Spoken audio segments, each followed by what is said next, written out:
दोस्तों नमस्कार। आज फिर मायावती का एक बड़ा स्टेटमेंट आया है। मायावती अब लगातार सक्रिय दिख रही है। इसके क्या है मायने और मायावती की राजनीति क्या फिर से स्थापित हो पाएगी, इस पर ही करेंगे चर्चा। लेकिन जरा आज उन्होंने क्या किया है पहले इस पर बात करते हैं। मायावती ने पिछले दिनों अपने भतीजे आकाश आनंद को पार्टी से बाहर किया था। उसके बाद उन्होंने ये भी कह दिया था कि जब तक हम हैं तब तक हमारा कोई उत्तराधिकारी नहीं होगा। फिर अपने भाई आनंद को उन्होंने कोऑर्डिनेटर बनाया, उसके बाद उनको भी हटाया, नए लोगों की जिम्मेदारियां दी। मायावती के इन तमाम डिसीजंस को लेकर के खास करके बहुजन समाज के भीतर और उसमें भी दलित समाज के भीतर जो अम्बेडकराइट तबका है उसमें बहुत बेचैनी भी थी, बहुत गुस्सा भी था और लोगों को ये लग रहा था कि मायावती की अब राजनीति और उनकी सूझबूझ दोनों खत्म हो चुकी है। लेकिन मायावती ने आकाश आनंद को क्यों हटाया था और इससे वो क्या हासिल कर सकती हैं उसकी बानगी आज दिखाई पड़ी। थोड़ा बीएसपी के पिछले अगर समय पर बात करें, अतीत पर बात करें तो हम लोग जानते हैं कि मानवर कांशीराम जिन्होंने करीब 1965 से अपने सार्वजनिक जीवन की शुरुआत की, पूना से निकल करके डॉक्टर अंबेडकर की जयंती के दिन छुट्टी को लेकर के जब आंदोलन होता है उसमें शामिल होते हैं, बाबा साहब अंबेडकर को पढ़ते हैं और उसके बाद उन्होंने तय किया कि वो ना घर लौट करके जाएंगे, ना परिवार बनाएंगे, ना पैसा इकट्ठा करेंगे और ना ही वो किसी भी कमजोरी में फंसेंगे और काम सिर्फ समाज के लिए करेंगे। बाबा साहब अंबेडकर के मूल्यों को, उनके सपनों को स्थापित करेंगे। कांशीराम जो पंजाब के थे, पंजाब से महाराष्ट्र पहुंचे थे नौकरी करने के लिए, वो महाराष्ट्र, वो पूना जहां ज्योतिबा फूले और सावित्रीबाई फूले की कर्मभूमि, और वो महाराष्ट्र जहां बाबा साहब अंबेडकर का पूरा जीवन, पूरा उनका इतिहास, उनका संघर्ष, और वही धरती जहां शाहू जी महाराज जिन्हें आरक्षण का जनक माना जाता है। ये तमाम बहुजन जो पुरखे थे, जो विरासत थी, वो उस महाराष्ट्र में कांशीराम जी को मिलती है और वो फिर अपनी कर्मभूमि बनाते हैं उत्तर प्रदेश को। उत्तर प्रदेश वो राज्य जहां पर 21% दलित आबादी, देश का सबसे बड़ा सूबा, लेकिन एक ऐसा राज्य जहां पर सामंती माहौल था, कांग्रेस की एक छत्र राजनीति, एक छत्र सत्ता चल रही थी और इसी उत्तर प्रदेश ने देश को, प्रधानमंत्रियों को एक फेरिस्त दी। ये कहा जाता है कि दिल्ली का रास्ता लखनऊ होकर के जाता है। उस लखनऊ को, उस उत्तर प्रदेश को कांशीराम जी ने चुना और वहां से उन्होंने एक सामाजिक आंदोलन शुरू किया। हालांकि इसके पहले वो अधिकारी और कर्मचारियों का संगठन महाराष्ट्र में खड़ा कर चुके थे। जो बामसेब था उसे उन्होंने उत्तर प्रदेश में आने के बाद एक वहां से शुरू करके और यहाँ एक बड़े मजबूत कैडर कैंप की तरह, कैडर संगठन के तौर पर बामसेब को खड़ा किया। DS4 बनाई और फिर 84 में बीएसपी बनाई। बीएसपी एक ऐसी पार्टी जो बहुजन समाज को लेकर के राजनीतिक सत्ता की तरफ जिसका लक्ष्य था, और डॉक्टर अंबेडकर का 25 नवंबर 1949 का भाषण, उस भाषण का अंतिम अंश कि ये जो बहुजन समाज है, डॉक्टर अंबेडकर ने इन्हीं शब्दों का इस्तेमाल किया है, केवल दलित शब्द नहीं कहा है, कि ये जो बहुजन समाज है जो गुलामी का बोझा ढोते ढोते अब थक चुका है, अब ये शासित नहीं होना चाहता, ये शासन करना चाहता है, सत्ता में आना चाहता है और सत्ता से ही उसे न्याय हासिल होगा। ये संकेत डॉक्टर अंबेडकर कर चुके हैं। इसी लाइन पर कांशीराम जी उत्तर प्रदेश में अपनी राजनीति और सामाजिक आंदोलन को खड़ा करते हैं और देखते ही देखते एक करिश्मे की तरह है। करिश्मा इसलिए कि उस समाज को वो एड्रेस कर रहे थे, उस समाज के बीच में काम कर रहे थे, उस समाज को खड़ा कर रहे थे जो सदियों से, जिसका मनोबल टूटा हुआ था, जो निहत्ता था, जिसके भीतर शिक्षा, जिसके भीतर संपत्ति, जिसके पास इच्छा शक्ति, इन तीनों की कमी थी। जो अगर कर्पूरी ठाकुर के शब्दों में कहूं तो मनहीन, तनहीन और धनहीन तीनों ही था। उस समाज के भीतर उसके इच्छा शक्ति को, उसके मनोबल को बढ़ाने के लिए इतिहास को खंगाला, एक सांस्कृतिक आंदोलन खड़ा किया, पुरखे ढूंढ करके निकाले, उनके इतिहास को लिखा और लोकगीतों के जरिए जागरण पैदा करने की कोशिश की उस पूरे समाज में। बहुजन को उन्होंने अर्थमेटिक के जरिए 15 और 85 के नारे के साथ शुरू किया और जो स्ट्रगल था, बीएसपी के तमाम लोगों से मैं रूबरू हुआ हूं और जो ये कहते हैं कि अक्सर ये होता था कि एक समोसे में 4 लोग थोड़ा थोड़ा खा करके पानी पी करके सो जाते थे। आप में से ढेर सारे ऐसे लोग होंगे जिन्होंने मान्यवर कांशीराम के स्ट्रगल के दिनों को देखा है, शामिल रहे हैं। भूजा खा करके सो जाना और सुबह उठ करके उस भोर की तलाश में कि जो कब इन दलित, वंचित, कमजोर, पिछड़े, अशिक्षित लोगों के भीतर वो डॉक्टर अंबेडकर द्वारा दिए गए संविधान, उनके अधिकारों और मताधिकार की ताकत का एहसास कराएंगे। वो करते करते 10 पैसा 20 पैसा लोगों ने चंदा दिया। हालांकि कांशीराम जी का मानना था कि पॉकेट में गांधी हो ना हो, सीने में आंधी होनी चाहिए, ताकत होनी चाहिए, इच्छा शक्ति होनी चाहिए, मनोबल होना चाहिए। और यही कांशीराम जी थे जिनके सूक्त वाक्य, और मुझे लगता है कि इस पर तो रिसर्च होनी चाहिए या इनको एक जगह एकत्रित किया जाना चाहिए कि क्या क्या 15 और 85 की बात करना। बहुजन तो शब्द पहले से चला आ रहा था, ज्योतिबा फूले के यहां से चला आ रहा था, डॉक्टर अंबेडकर ने भी इस्तेमाल किया, लेकिन ऐसे तमाम सूक्तियां जिनका इस्तेमाल कांशीराम जी ने किया। और वो कांशीराम जो ये कहते थे, अब गरीबों को कैसे आप खड़ा करेंगे कि बुद्धि कैसे आती है, तो लोग कहते थे कि अमीरों के बच्चे होते हैं, बादाम खा के बुद्धि आती है। कांशीराम जी का कहना था कि बुद्धि बादाम खाकर नहीं आती है, ठोकर खा करके आती है।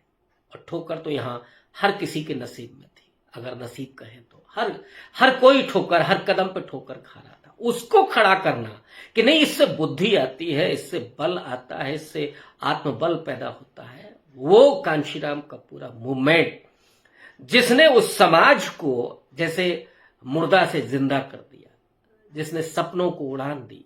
और वही समाज जो भूखों रह करके, जिसने कांशीराम जी को, मायावती जी को अपना लीडर माना और वो खड़ा होता है उस पार्टी के साथ, जिस पार्टी के पास कुछ भी नहीं था।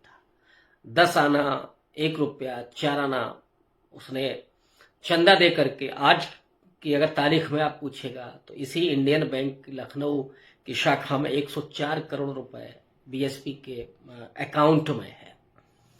ये वो पार्टी है जिसके समाज के पास पैसा नहीं था। और उसके बाद 84 में जब पार्टी की स्थापना हुई, बहुत जल्दी, और ये शायद आम आदमी पार्टी के पहले ऐसी पार्टी थी जिसने 1 दशक के भीतर सत्ता हासिल की। आम आदमी पार्टी ने थोड़ा और बड़ा रिकॉर्ड हासिल किया, लेकिन 1 दशक के भीतर वो सत्ता हासिल करती। और मायावती 3 बार पहले मुख्यमंत्री बनी और फिर 2007 में, ये कांशीराम जी दिवंगत होते हैं 2006 में, उसके तत्काल बाद मायावती 2007 में पूर्ण बहुमत की सरकार बनाती है। लेकिन वो जाल में फंसती हैं जब ये नारे दिए जाते हैं कि हाथी नहीं गणेश है, ब्रह्मा विष्णु महेश है। लोग, जो समाज, जो अशिक्षित समाज, जो पॉलिटिकली और अपने इतिहास को धीरे धीरे जान रहा है, जागरूक हो रहा है, ये हाथी तो डॉक्टर अंबेडकर लेकर के आए थे। रिपब्लिकन पार्टी अमेरिका की, अब्राहम लिंकन की पार्टी, जिसने गुलामी को खत्म किया, उस हाथी को रिपब्लिकन पार्टी ऑफ इंडिया का सिंबल बनाते हैं डॉक्टर अंबेडकर महाराष्ट्र में। और वहीं से कांशीराम जी ने यह तय किया था कि बीएसपी का भी यही सिंबल होगा।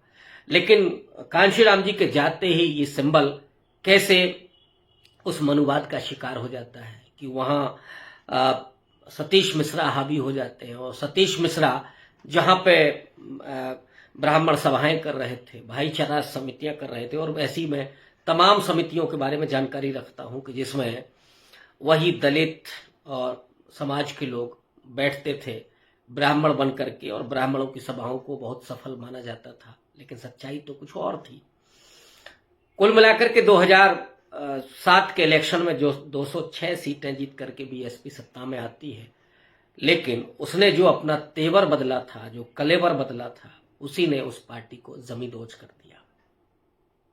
जितने करप्शन के आरोप लगे पार्टी पर, वो ज्यादातर वहीं से निकल करके आ रहे थे। 3-3 कैबिनेट मंत्री पहले ही शपथ ग्रहण समारोह में, और फिर उसके बाद उस पार्टी पर ब्राह्मणों पर जिस तरह से बोलबाला हुआ, उसने पूरी मायावती की, कांशीराम जी की उस पूरी कमाई को खत्म कर दिया, पूरा इज्जत का एक तरह से फालूदा बना दिया। लोगों का विश्वास धीरे धीरे दरकने लगा, लोग आलोचना करना शुरू कर दिए। पार्टी के जो बीएसपी कैडर के लोग थे, वो धीरे धीरे पार्टी से बाहर जाने लगे या निकाल दिए गए, और कुल मिलाकर के मायावती की छवि धीरे धीरे कमजोर होने लगी। नरेंद्र मोदी की जब सत्ता आती है, उसके बाद तो मायावती ने साइलेंट रहना बेहतर समझा। उनकी जो आखिरी स्पीच थी, जो रोहित वेमुला के आत्महत्या के बाद उन्होंने दी थी, वो स्मृति ईरानी ने जिस तरह से मायावती पर अटैक किया था, पहली बार था और आखिरी बार था। स्मृति ईरानी को जो हिम्मत मिली थी, ऑब्वियस है कि वो आरएसएस की हिम्मत थी, वो नरेंद्र मोदी की हिम्मत थी। मायावती अगर उस दिन चढ़ गई होते तो ये समाज भी खड़ा हो जाता, लेकिन वो खामोश रही, और खामोश रह करके उन्होंने फिर जो भी उनको धमकी मिली हो या जो भी हुआ हो, वो निरंतर खामोश बनी रही। तब भी जब दलितों पर अत्याचार बढ़ते हैं, फिर भी खामोशी हो रही, और इस बीच में वो तमाम लोगों को पार्टी से निकाल चुकी थी। ये तो अतीत है। अब जब उनके पास सिर्फ एक विधायक है, वो भी अपने बलबूते, लोकसभा और राज्यसभा में कोई सीट नहीं है, वो बीएसपी जो 30% तक पहुंच चुकी थी वोट बैंक में, वो 10 के नीचे आ गई, 9 पॉइंट समथिंग उसके पास वोट बचा। वो पार्टी और उसकी आयरन लेडी, जो बाबा साहब अम्बेडकर के विचारों पर चलने वाली पार्टी थी, वो आज फिर से मायावती उन मूल्यों पर जा रही है जो कांशीराम का दिखाया हुआ रास्ता था। आज ओबीसी की मीटिंग उन्होंने की, और दलितों ओबीसी के साथ गांव गांव जाने के आह्वान किया उन्होंने, पार्टी के पदाधिकारियों को बुलाया था, उनको जो संबोधित किया है, और पार्टी पर जो आरोप लगते रहे हैं, जो कमजोरी रही है, और मैं उन लोगों में से हूं जो मायावती के नेतृत्व को पसंद भी करता हूं, लेकिन जो आलोचना है उस आलोचना होनी चाहिए। अगर आप पत्रकारिता करते हैं और सच नहीं कहते हैं, तो ये आपके पत्रकार होने या आपके राजनीतिक विश्लेषक होने का कोई मायने नहीं है। मायावती पर यह भी इल्जाम रहा कि उन्होंने पैसे लेकर के टिकट दिए, और मिलने के लिए भी वो पैसा लेती थी। ये आरोप ऐसे थे जिसने समाज में उनकी छवि को बहुत दूषित किया। इससे उनका विश्वास लगातार दरकता गया। आज अगर वो कांशीराम जी के पैटर्न पर, कांशीराम जी के रास्ते पर लौट रही हैं, तो उनके सामने कई चुनौतियां भी हैं। पहली चुनौती तो कि कैसे वो अपना विश्वास बहाल करेंगी अपने समाज का, उस 85 समाज का, खास करके मुस्लिम एट्रोसिटीज पर जब वो नहीं बोलती रही हैं। हालांकि उन्होंने टिकट बहुत ज्यादा दिए, जिस पर भी आरोप लगे कि ये कहीं ना कहीं वोट बंटवारे की राजनीति का हिस्सा है, और बीजेपी के चंगुल में है, और बीजेपी जैसा उनको कह रही है वैसा उन्होंने किया। अब अंदर खाने राजनीति क्या है मुझे नहीं मालूम, लेकिन उस छवि ने मायावती को कमजोर किया, बीएसपी को कमजोर किया, और मुस्लिम मुद्दों पर खामोश रहना इसने और कमजोर किया। आज वो भाईचारा कमेटियां बहाल कर रही हैं, लेकिन चुनौती ये है कि अगर उन्होंने फिर से उस अपर कास्ट की तरफ देखा, ब्राह्मण भाईचारा उन्होंने कमेटियां की, तो बीएसपी का विश्वास बहाल नहीं हो सकता। अगर आप हाथी नहीं गणेश है, ब्रह्मा विष्णु महेश है कहते हैं, तो भी ये विश्वास बहाल नहीं हो सकता, क्योंकि वो समाज बहुत चोट खा चुका है। हालांकि अब पार्टी सर्वजन से फिर बहुजन की तरफ आ गई है, और बड़ा काम जो किया आज, उस स्ट्रेटजी को मैं सोच रहा था जब उन्होंने आकाश आनंद को हटाया, तो मैंने खुद भी आलोचना की, लेकिन आज वो ये खोल करके कह रही हैं कि ये तमाम परिवारवादी पार्टियां हैं।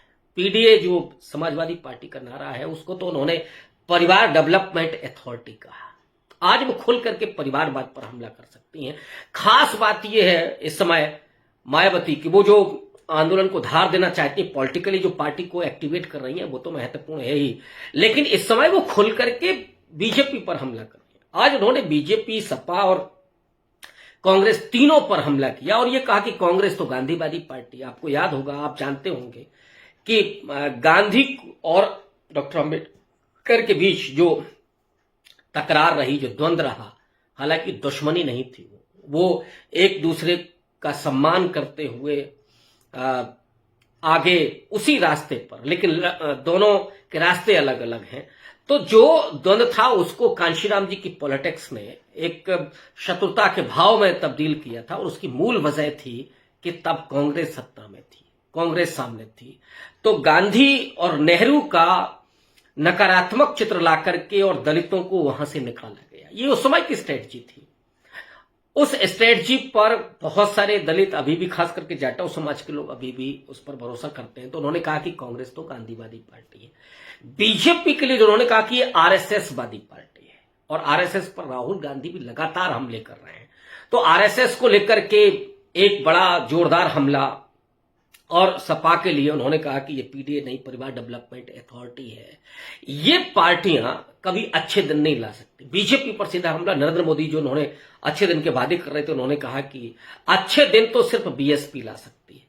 मायावती ने उन छोटे छोटे राजनीतिक दलों को भी टारगेट किया। उन्होंने कहा कि बीएसपी को कमजोर करने के लिए तमाम जातिवादी पार्टियां बन गई। इसमें आप जानते हैं कि निषाद पार्टी है, ओम प्रकाश राजभर की सुभाषपा है, जिसमें अपना दल है, और अपना दल भी दो पार्टियों में तब्दील हो गया, एक अनुप्रिया पटेल की और एक पल्लवी पटेल की पार्टी है। चंद्रशेखर आजाद हैं जो एएसपी बना करके सामने आए हैं। मायावती का कहना है कि ये बीएसपी को कमजोर करने के लिए पार्टियां खड़ी हुई हैं। ऑब्वियस है कि जब नई पार्टियां आती हैं तो किसी को कमजोर करती हैं, और अधिकांश इसमें से लोग बीएसपी से निकल करके गए। एक सवाल यह भी है कि बीएसपी से क्यों निकले, ये सवाल तो बीएसपी की लीडरशिप पर भी बनता है, लेकिन ये उनका जो कहना, तो वो कहीं ना कहीं अब आप फिर से बीएसपी को संभालने की कोशिश कर रही हैं। और जो महत्वपूर्ण है, उन्होंने ओबीसी के बारे में बात की कि जो ओबीसी है, उस ओबीसी के लिए बीएसपी ने क्या किया।